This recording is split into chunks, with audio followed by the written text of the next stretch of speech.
बिस्मिल्लाहिर्रहमानिर्रहीम। अस्सलाम वालेकुम। कोलेस्ट्रॉल क्या है और ये किस तरह हमारे जिस्म में पैदा होता है और इसके क्या फ़ायदे हैं और इसके क्या नुकसानात हैं। मेरा नाम है डॉक्टर मुनीब खालिद और आज हम जिस बीमारी के बारे में बात करेंगे वो है हाइपर कोलेस्टेरोलीमिया। कोलेस्ट्रॉल मोम की तरह एक चिकना मादा है जो कि जिस्म में जिगर में पैदा होता है। ये जो ग़िज़ा हम खाते हैं वहाँ से जज़्ब होकर ज़रात की शक्ल में खून में शामिल हो जाता है।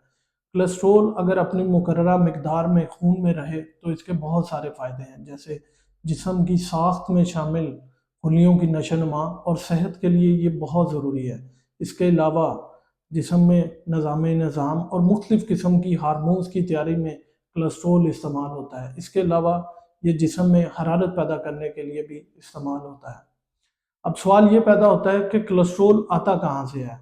बेसिकली कोलेस्ट्रॉल हमारी ग़िज़ा पर मुनहसर है। जो ग़िज़ा हम खाते हैं वहाँ से ये जज़्ब होकर खून में ज़रात की शक्ल में आ जाता है।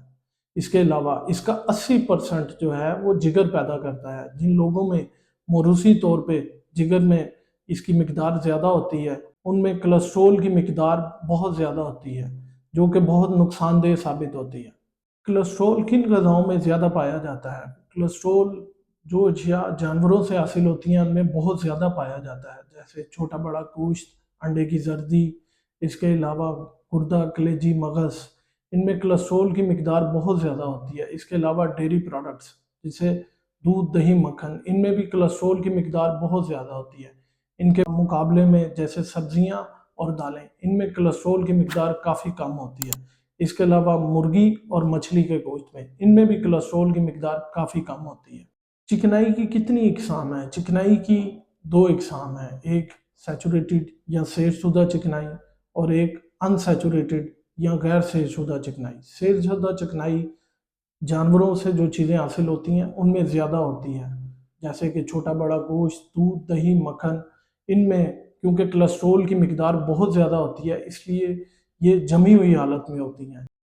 गैर सैरशुदा चिकनाई, ये चिकनाई ज़्यादातर नबातात से हासिल वाली चीज़ों में होती है, जैसे सूरजमुखी का तेल, मकई, जैतून या कैनोला का तेल वगैरह।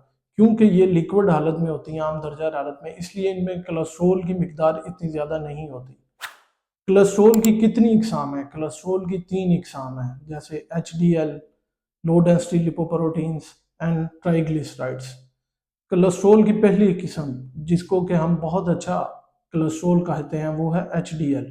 HDL high density proteins.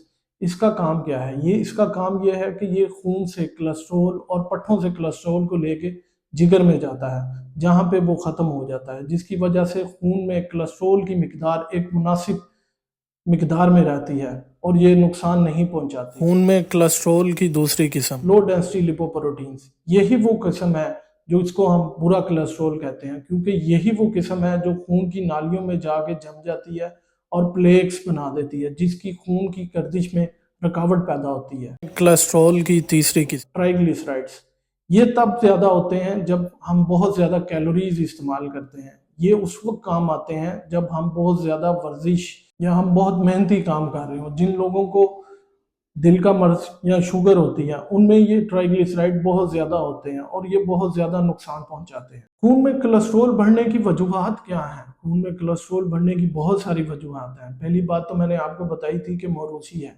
जिन लोगों में जिगर कोलेस्ट्रॉल बहुत ज़्यादा पैदा कर रहा होता है उनमें कोलेस्ट्रॉल बहुत ज़्यादा होता है। इसके अलावा जो ग़िज़ा हम खा रहे हैं जैसे दूध, दही, मक्खन, छोटा बड़ा गोश्त, ये भी बहुत ज़्यादा कोलेस्ट्रॉल पैदा कर देती हैं। इसके अलावा सिगरेट नोशी और अल्कोहल।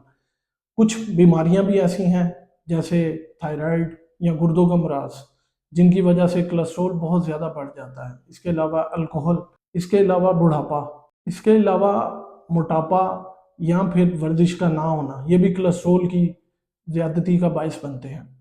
हाई कोलेस्ट्रॉल की अलामात क्या हैं? वैसे तो इसकी कोई अलामात नहीं, लेकिन कुछ लोग ऐसे होते हैं जिनमें ये आंखों के गिर्द, जिल्द में या जोड़ों के गिर्द पीले रंग के निशानात की सूरत में जमा हो जाता है। इसके अलावा हम एक ही टेस्ट है जो करवा सकते हैं और जिससे पता लग सकता है कि खून में कोलेस्ट्रॉल की मिकदार ज़्यादा है, वो है लिपिड प्रोफाइल। अमूमन ये फास्टिंग में करवाई जाती हैं, यानी कि 12 घंटे कुछ खाए पिए बगैर, जिसमें पता लग जाता है।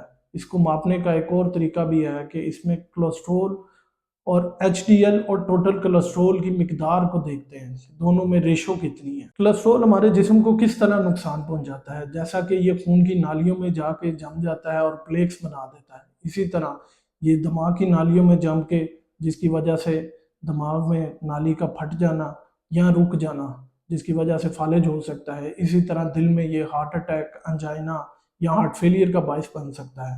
اگر کولیسٹرول خون کی نالیوں میں، ٹانگوں میں جا کے جم جائے تو ٹانگوں میں بہت زیادہ درد ہو جاتی ہے، یا پھر ایسا بھی ہو سکتا ہے کہ خون کی سپلائی ٹانگوں کو رک جائے اور ٹانگ کاٹنی پڑ جائے۔ اس کے علاوہ اور بھی جسم کے باقی حصے جہاں پہ یہ انہضام ہو گیا، انتڑیاں ہو گئی، جہاں پہ جا کے جمے گا وہاں پہ نقصان ہی نقصان ہو۔ اب ہم کولیسٹرول کو کیسے کم کر سکتے ہیں یا اس کا علاج کیا ہے؟ سب سے پہلے تو آپ جو اپنی خوراک کھاتے ہیں اس کو چینج کر دیں۔ اگر آپ جانوروں سے بنی ہوئی چیزیں جیسے کہ دودھ، دہی، انڈا اور چھوٹا بڑا گوشت بہت زیادہ کھا رہے ہیں تو اس کو کم کر دیں۔ اس کے علاوہ ڈیلی ورزش کریں، موٹاپے کو کم کریں، وزن کو کم کریں۔ اس کے علاوہ اگر آپ سگریٹ یا الکوہل کا بہت زیادہ استعمال کرتے ہیں تو اس کو ترک کر دیں۔ اس کے علاوہ کچھ دوائیاں ہیں جن میں اسٹیٹنز، فائبریٹس، ایزیٹیمائڈ، نکوٹینک ایسڈ، نایاسین، بائل ایسڈ ریزنس ہیں۔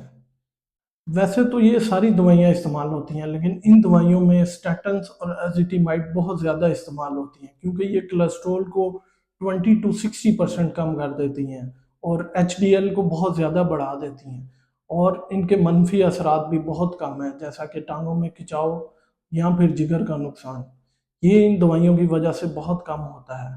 امید ہے یہ معلومات آپ کے لیے بہت فائدہ مند ثابت ہوگی۔ اپنا بہت سا خیال رکھیے گا، دعاؤں میں یاد رکھیے۔